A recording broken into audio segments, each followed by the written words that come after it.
Arsenal versus Chelsea கேமுக்கு அப்புறம் இந்த 2 இன்சிடென்ட் வந்து மீடியா போட்டு ஹைப் பண்ணிட்டு இருக்காங்க, ஆர்டிக்கலாக எழுதிட்டு இருக்காங்க. உங்களுக்கே தெரிஞ்சிருக்கும். ஒன்று வந்து கியோகேரஸ்க்கும் சாக்காவுக்கும் ஃபைட்டா, இல்லை கியோகேரஸ் வந்து சாக்காவை தள்ளி விட்டார்.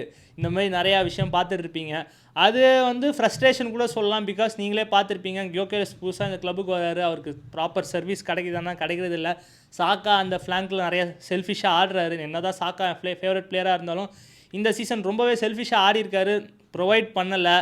அண்ட் அதெல்லாம் புரியுது, கியோகேரஸ் காண்டாக இருந்தால் புரியுது. பட் அது வந்து அதுக்கப்புறம் அவங்க ஹக்கும் பண்ணிக்கிட்டாங்க. ஸோ அதான் சொல்கிறேனே, மீடியா வந்து அதை பெருசாக ஆக்குறதுக்காக ஒன்று பண்ணுவாங்க. பட் கண்டிப்பாக அவருக்கு ஒரு வருத்தம் வந்திருக்கு, ஏன் நமக்குள்ளே ப்ரொவைட் பண்ண மாட்டுறாருன்னு.